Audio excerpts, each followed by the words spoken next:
So, hi, how's it going? It's going great, thank you. Thank you. It's always Sure. hard when we answer at the same time, isn't Yeah. it? Um, I watched the Robert Englund story the other day. Absolutely loved it. I'm a huge fan. So, thank you so Thank much you. for making it. No, Ah, thank you for enjoying it. That's the most thanks for important watching thing for us. it. Yeah, yeah. Of course, of course. So first off, how did you two meet and begin working together? God. Whoa. Yeah, I'll give you we met on Grinder. No, we didn't. I'll give you the short story. So a very long story. So I was doing some screens in Birmingham in the UK of like cult horror films. So we was doing like, a little cinema and we'd show a film and have a special guest.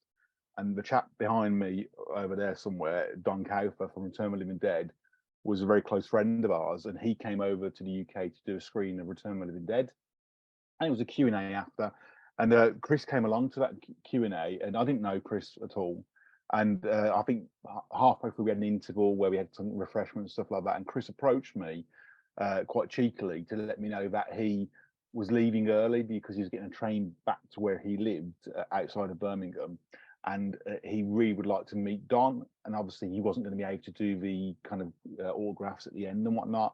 And I said to straight away, you connect with somebody straight away, you like somebody, and he was quite back then he was a likable guy. He isn't now, but back then he was.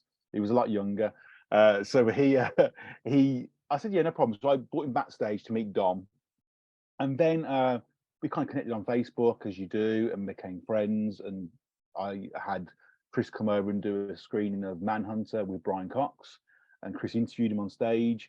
And then when we started doing the pre-production on Leviathan, the story of Hellraiser, I wanted Chris on board straight away because I just knew he's a film fan. He was an aficionado like me. He loved film, and also very technical in terms of obviously his filmmaking ability, which has massively developed over the years, and it's been great to see that as well. But the other guys didn't want Chris, I think, because I think he was a bit of a threat to him, really, because he was so enthusiastic about movies. So I had to get him on board, and in the end, Chris took over the project and became a kind of director, and we just became really friends. That's where I became the Yeah. asshole. Yeah. That's a short story. Sweet. Sorry. Right now. Yeah. Yeah, I think Yeah. that's that's That's a a that's a short. nice And little that was rundown, isn't it? 10 years ago. Yeah, this A year. bit like Liberace, how he recruits all those young guys and then just switches them out all the time. I was the one that Yeah. ended up staying, so yeah. Yeah. So, why make a documentary on Robert Englund and his career? Chris. I'll give the short one. I mean, for me, it was just like I can't believe no one had made one already.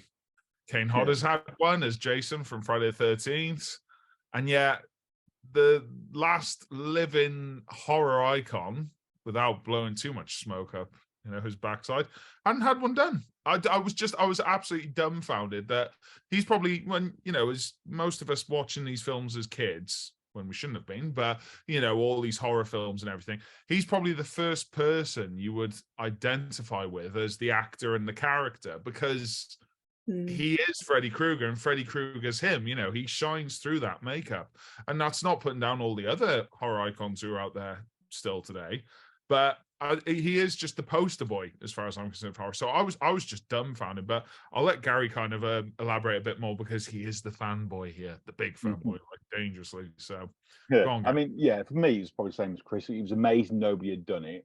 We'd obviously done some documentaries ourselves, obviously as a company, with Leviathan, story of Hellraiser, You Also Call Brewster, Pennywise, a story of it, and obviously we're working on RoboDoc, which is a 4-part series, which comes out obviously soon.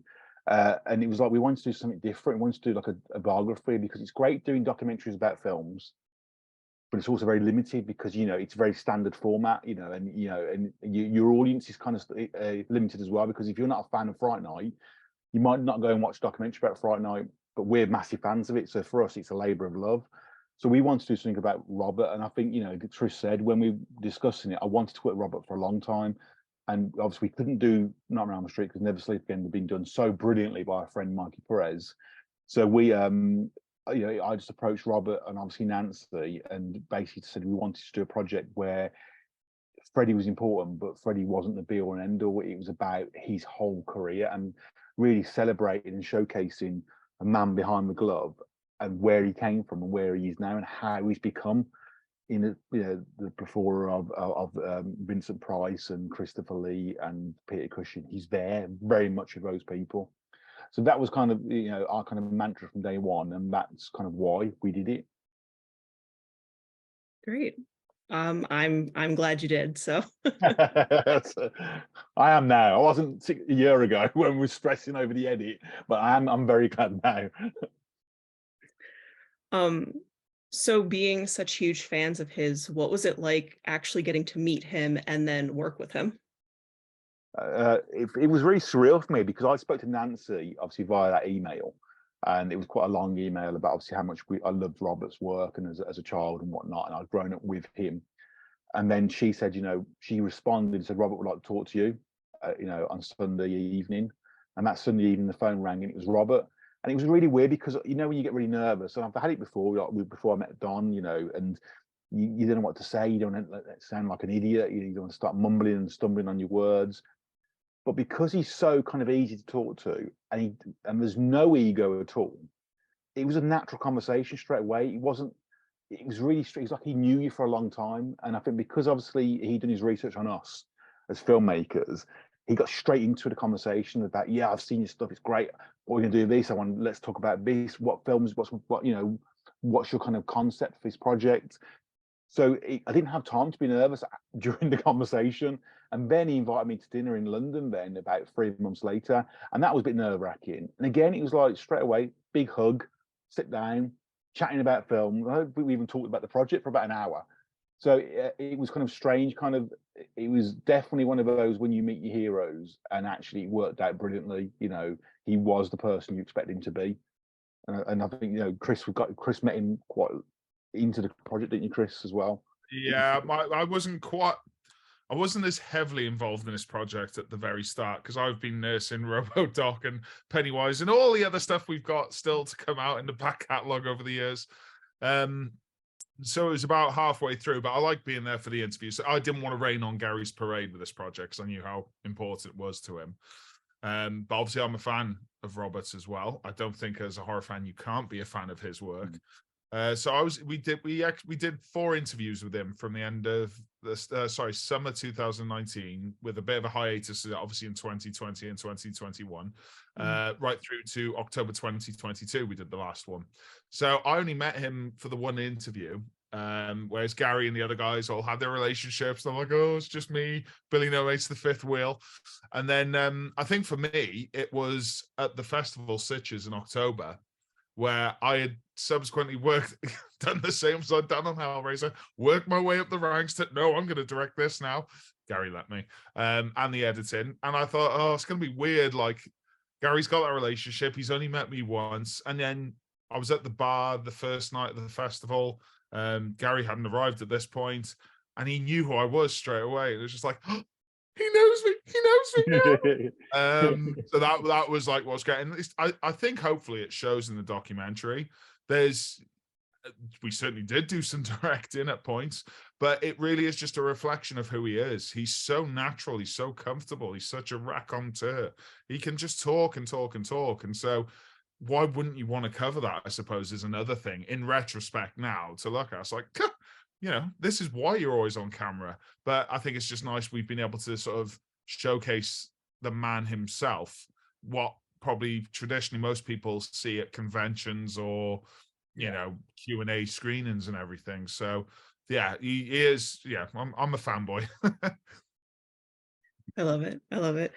Yeah, I see him all the time at conventions, and actually I'm working on my dissertation on parasocial relationships, and he is like the poster boy for parasocial relationships. And so kind of with all of that, like, what is it about him, and like after you've worked with him and stuff, that you're like, okay, I can see why so many people have this like intense, like almost like a friendship with him? I think Freddie obviously is there for a lot of people, and obviously that, and as Chris said, I think at the start, that when you watch Freddie, you can see it's Robert. And even when you talk to Robert, I remember sitting in Sitges talking to him at the bar, and certain mannerisms, you thought, oh God, that's Freddy Krueger in front of me. The way he moves his face and his eyes and whatnot. But I think the reason why I think people are so kind of connected to him is because the way he treats people. I genuinely think that. I think, we just said earlier on in another interview, Kane Hodder says in the documentary that you go to conventions sometimes, some of the actors don't want to be there, and you can tell sometimes that they don't want to be there. And it's like, why are you there if you don't, Whereas Robert, he's completely engaged with the fans, and he will spend hours talking to people. There'll be queues around the block for him. And I think that's what I kind of was told, and that's what we've learned from it, and that's why you can tell there's an appeal. He cares about you. It isn't about him when you're talking to him. He cares about what you've got to say, what your story is, your child being there, your partner being there. And it then ends up being a conversation completely different, man. It goes from I'm your biggest fan as Freddy Krueger to, where do you work? What do you do for a living? What's your dog's name?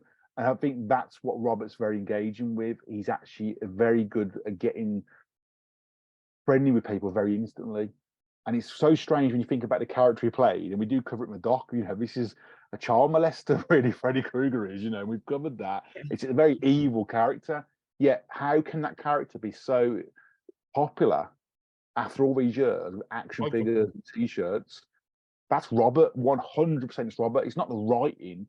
It's not the script. It's not even direction. It's Robert England. It's him coming through that makeup. And when you meet him, that quirkiness, that humor's there. And he's got a little twinkle in his eye, hasn't he? And the guy's like 6-ish years, 75. And this guy looks about 50, and he acts, and he's just I think he's just a brilliant specimen of a film actor who lives up to expectations. You can quote that. That's why you've got his skinned face on your door. I love you so much. Yeah, that's actually his face. No, he hasn't seen. All right, Annie Wilkes. No, thank you for that. It's the interactions like that is why I study it. So thank you for explaining all of that. Was there anything in this process that really surprised you about Robert and his career? Chris? I'll go on that last interview, the one that was actually done. The last interview with him that features in this documentary was done after the premiere at Sitges. In a nutshell, we were happy with it, but we thought it could be better. And I just so happened to have my camera on me and my phone. So I used my phone as a lav mic, really crude setup, just to do some pickups, because there was elements of the narrative I thought was missing, particularly in the second half, about the 90s not being quite as rife for the horror genre as it was in the 80s because of the shift to psychological Oscar-winning thrillers. But it was during the course of that. Now, I trawl the internet all the time. I was reading my dad's books, or looking at the pictures at least, because I'm not a very good reader. But from the get-go, I've always had useless knowledge that to majority of my mates who love sports and my wife is useless. But, I store that shit. I knew some of these anecdotes, but the one that kind of really caught me off guard and we hadn't featured in the doc, which I thought was so cool, was as I was setting up this crude setup in Sitges, I said, because I was really embarrassed, I had to put my camera on an espresso machine, use an IKEA light to light him. It was just whatever I could find to do it. And I said, I'm utilizing the Scotch tape and chewing gum approach, which I'd picked up from the director of Halloween 3 and Fright Night 2, Tommy Lee Wallace. And he goes, oh, yeah, Tommy Lee Wallace. Oh, yeah, I remember him. Great guy. I remember when we were putting out leaves on the set for Halloween. It's like, shit, talk now. So, and like I said, I had read that before, because God knows the amount of recycled information that goes out there, like, oh, did you know this? And then link to a 2014 article. So I had read that, but it just completely had escaped my mind. So when he said that, I was like, holy shit. And I think just ultimately hopefully it shows, and we got a lot of feedback saying that. It's like, he worked with Schwarzenegger in the 70s. He was on the same set as James Cameron. And I think that dovetails beautifully to what Gary was saying about how he listens to people's stories, but he always had his eyes and ears open. He never took any job for granted. So he's able to say, like, oh, the T-boy was this. The set decorator was James Cameron on Galaxy of Terror. And so I think that's what sort of surprised people, I think, is knowing that there's 14 years of Robert prior to when he got big. Whereas in this day and age now, you know, you fart in a microphone on a reality show and you're famous. Whereas, you know, that's what's interesting.